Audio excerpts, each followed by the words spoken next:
welcome back everyone to the next weekly roundup, and I'm going to give you a full letdown on all of the games that I've been playing over the last couple of weeks. I'm going to talk about any Kickstarter news that I've heard, any games that I've seen that are upcoming, and just anything else hobby-wise that I've been up to. So feel free to jump to the sections that you find interesting. Let's get straight into it with what games I've been playing over the last week and a bit. So first up, the game that I managed to play was Star Trek Captain's Chair. It's been on my list to get for a long time, and finally with restocks I managed to get a copy. I have enjoyed the game so far. I wouldn't say I'm absolutely enamored with it.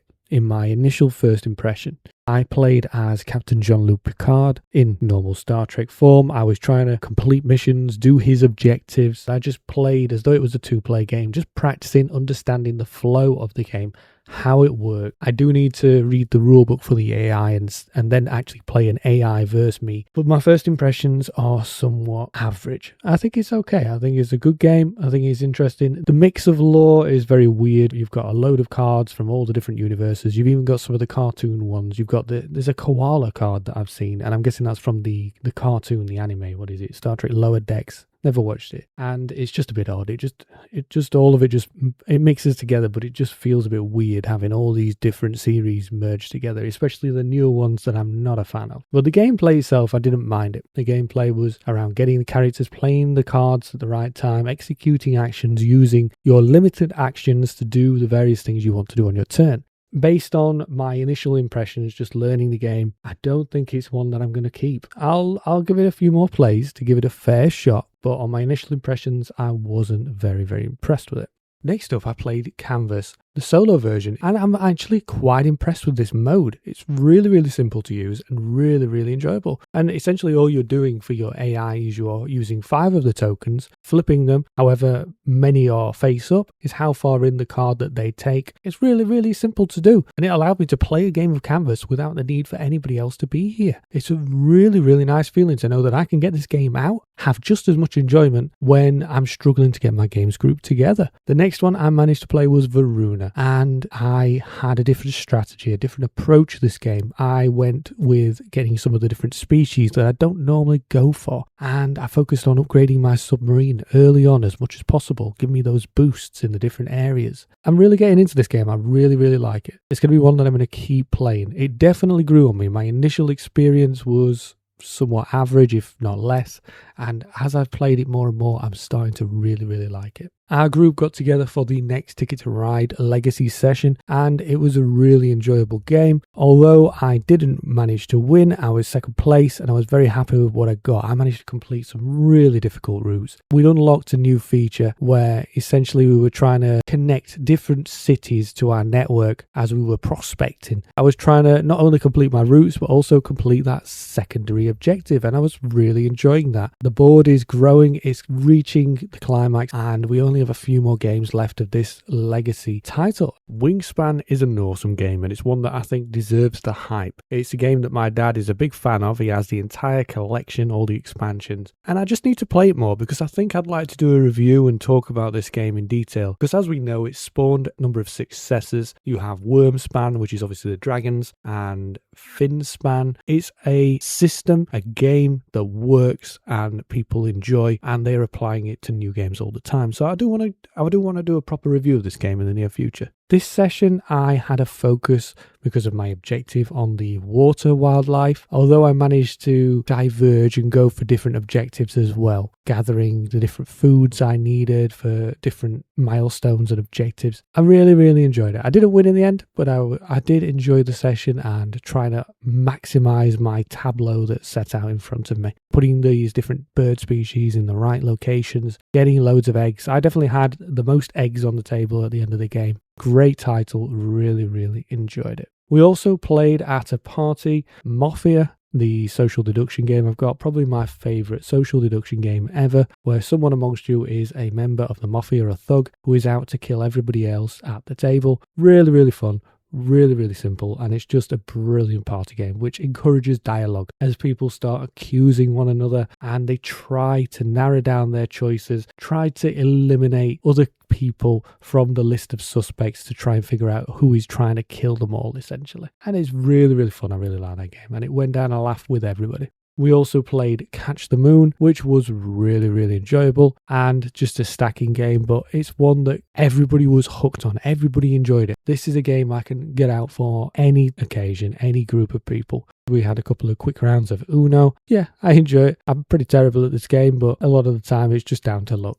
The last game that I managed to play was Spirit Island. Now, this was the deciding game. The game where I decided whether it was a title I wanted to keep or not. At this moment in time, I'm gravitating towards no. I like the game. I think it's a great title. I like the strategy. I like the thoughtfulness. This is probably, well, this is default my best play of this game ever. Not only did I manage to drive the invaders off the island entirely, I managed to remove them entirely from the board. So by the end of the game, it was just my spirit and the local indigenous people of Dahan who remained on the island. This was the best game I played of this ever, and the only game where I've actually won it so far. As I said, I think it's a great title. It's a brilliant title. Really thoughtful, really interesting. This session, I barely got any new cards. This Earth Spirit was by far the strongest of the ones I've played so far, especially where it allows you to give 3 defense to different regions. It's just a really good boost that in the game. I would play it again, but I'm going to give this copy to a member of the family who enjoys it a lot more. But yeah, I get why people like it.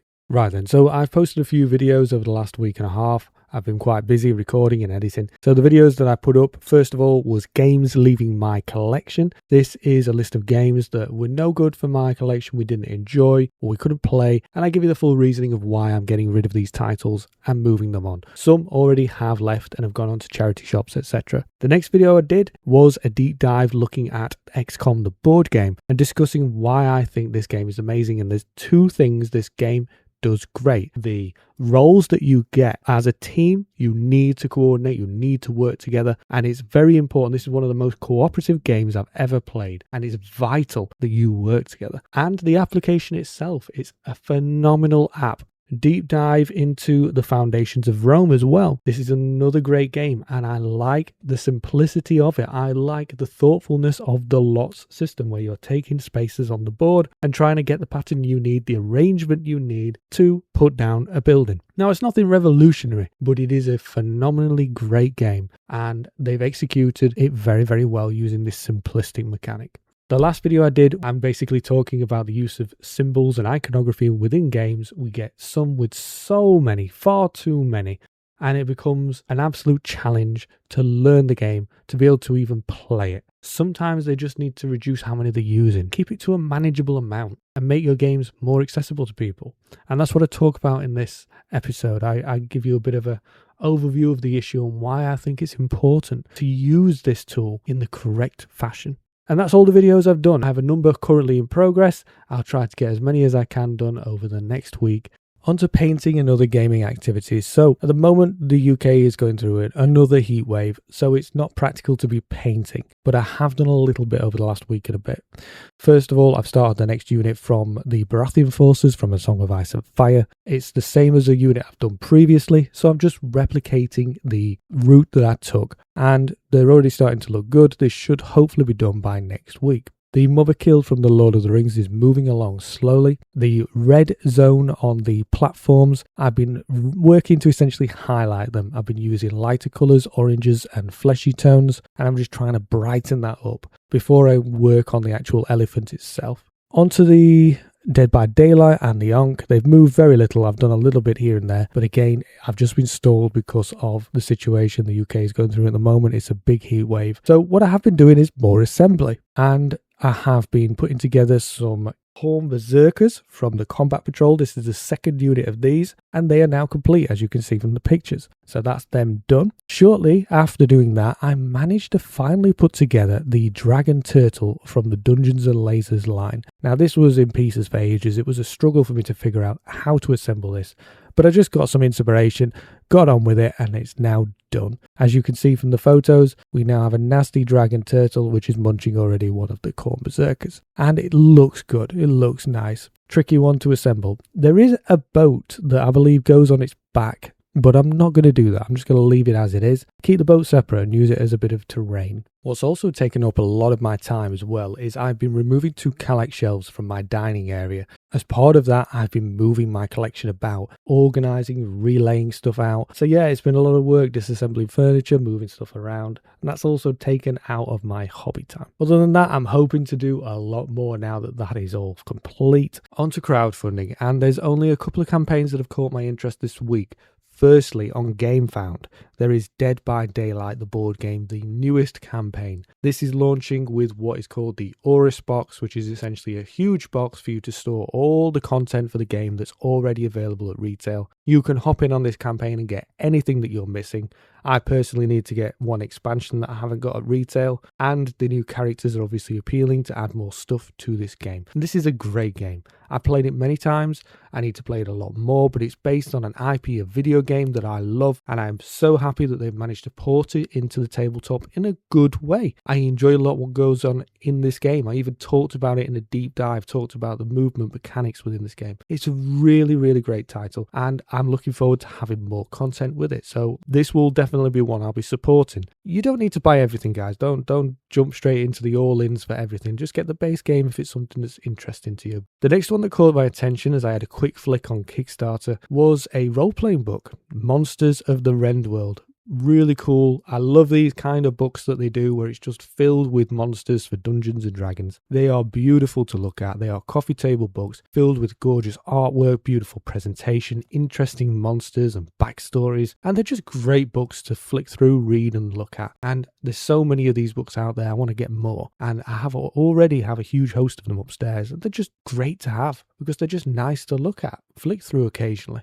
And this one is another one that really does look good. Looks interesting. There's unique monsters in it, a different world. Really cool. I like what they've done when they've designed this. Maybe I'll get it, no guarantees, but if it does go to retail, it's probably one I will try and get. There were some other campaigns. This week, for me, Kickstarter stood out the most. It has a couple that look really good. There's one called The Lords of Mana. I haven't done too much reading on it, but it looks very nice, very presentable and interesting. And also, Tristan Hall, the company that's made quite a few games, is making one called Wyvern Moor, a dungeon crawling card game. And again, this had some beautiful artwork. It really stood out to me. Right then, guys, so there's a lot of game news over the last week and a half I've seen, and I know there's even more that I haven't. So let's go through it. Bear with me. First of all, Fallout Wasteland Warfare is getting a second edition from Modiphius. So if you're into Fallout universe, like I am, this is probably good news. The next one is Dominant Species, a game that's always been on my radar. I love the theme. I love the prehistoric creatures, not necessarily just dinosaurs, but all the ancient life. And I find it cool and interesting. I've always wanted to try this, and it's getting a new printing and new look. I don't think I'm sold on this cover, but it is a game that I want to try. So even though I don't love this cover, it is something that's got my attention. Race for the Galaxy is getting another expansion. Hugely popular game that's been going on for a long time. Probably one I need to try because we do like Roll for the Galaxy.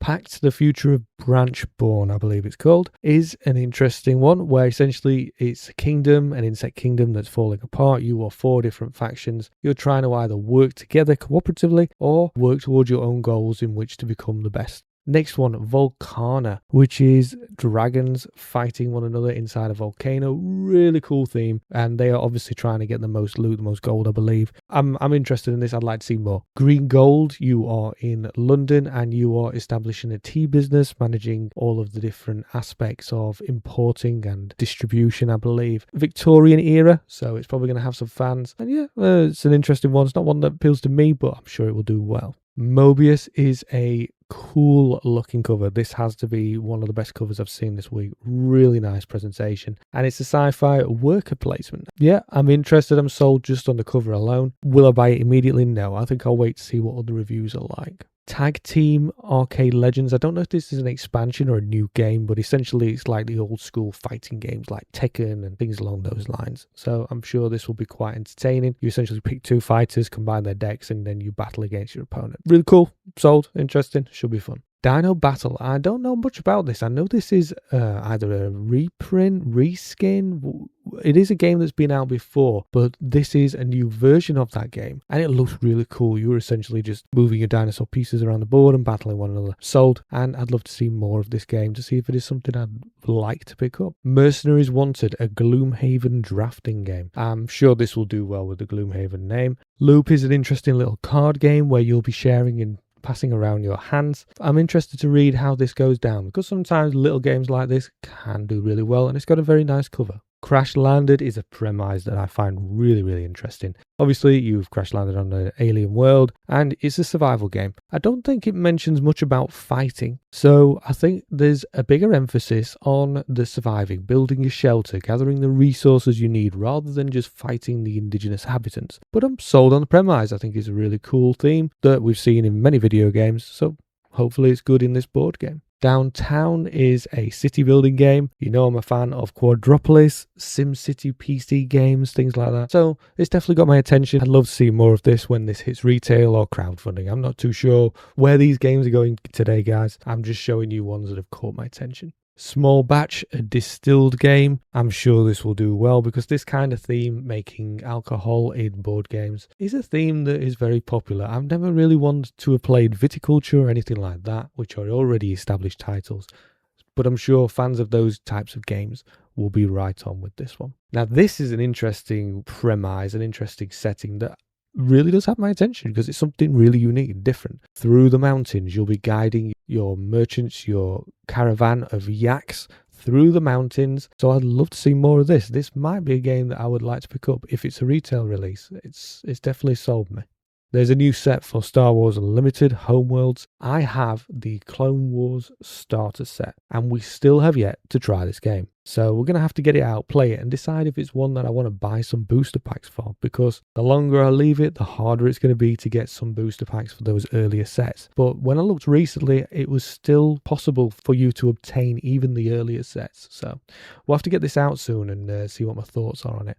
But I have a plethora of Star Wars card games already, so it has to be really good for me to want to keep it. XCOM the miniatures game from Modiphius is something that is definitely on my radar as a fan of the IP, and it's a smart merger because essentially when you're playing the missions in the video game, you're sending a team of operatives to complete a mission and they will be encountering enemy operatives, and this is perfect for a skirmish game or a miniatures based game. Absolutely perfect. And we're starting to see some little miniatures. They're showing us some previews, so I'm looking forward to seeing more about this game as time passes by. Unmatched has 3 new sets announced. Once Upon a Time, which is obviously your traditional fairy tales. You've got the Big Bad Wolf, Mulan, Snow White, Pinocchio. Really cool. I like that. Slay the Spire.